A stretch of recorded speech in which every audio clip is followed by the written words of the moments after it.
தமிழ்நாட்டின் வளர்ச்சி பயணத்தில் ஒருவரையும் பின்தங்க விட மாட்டோம். வெல்வோம் ஒன்றாக.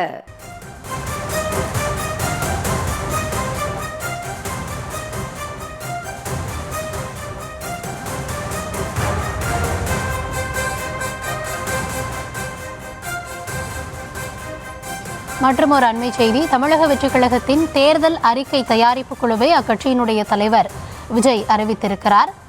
அது தொடர்பான அண்மை செய்தியை பார்த்து வருகிறோம். தேர்தல் நெருங்கக்கூடிய வேளையில் பல்வேறு கட்சிகளும் தங்களுடைய தேர்தல் அறிக்கையை தயாரிப்பதற்கான குழுவை அறிவித்து அமைத்து வரக்கூடிய நிலையில் தற்பொழுது தமிழக வெற்றிக் கழகத்தின் சார்பிலிருந்து அது தொடர்பான ஒரு அண்மை தகவலும் வெளியாக இருக்கிறது.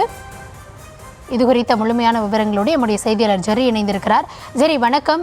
இந்த குழுவில் எத்தனை பேர் இடம்பெறுகிறார்கள்? இந்த குழுவுக்கு தலைமை தாங்க போவது யார்? முழுமையான விவரங்களை வழங்கலாம்.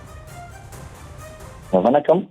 தேர்தல் நெருங்கக்கூடிய சூழல்ல தமிழக வெற்றிக் கழகம் அறிக்கையை தயாரிப்பதற்காக 12 பேர் கொண்ட குழுவை வெளியிட்டிருக்கிறது.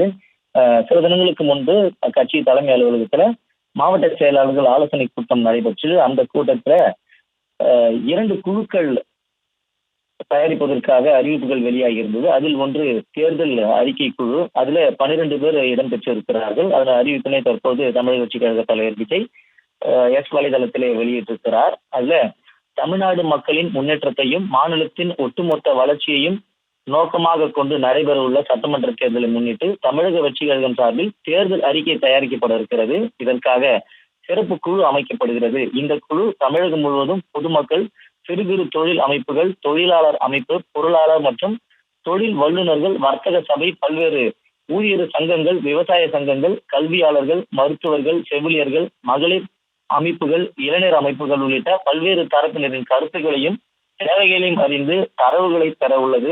அவர்களிடமிருந்து பெறப்படும் தரவுகளின் அடிப்படையில் தமிழ்நாடு மக்களையும் ஒட்டுமொத்த மாநிலத்தையும் வளர்ச்சி பாதையில் கொண்டு செல்லும் வகையில தேர்தல் அறிக்கையினை தயார் செய்ய உள்ளதாகவும் தமிழக வெற்றிக் கழக தலைவர் விஜய் தெரிவித்திருக்கிறார். அதுல அருண்ராஜ் மற்றும் பிரபாகர், ராஜ்மோகன், மயூரி, சம்பத்குமார் உள்ளிட்ட 12 பேர் இடம்பெற இருக்கிறார்கள். இந்த குழுவில முதன்மையாக தாவேக்காவுடைய கொள்கை பரப்பு பொதுச் செயலாளர் அருண்ராஜ் விளங்குவார். அவர் ஒட்டுமொத்தமாக தமிழகம் முழுவதும் இருக்கக்கூடிய பல்வேறு துறை சார்ந்த வல்லுநர்களிடம் தரவுகளை பெற்று அதன் பிறகு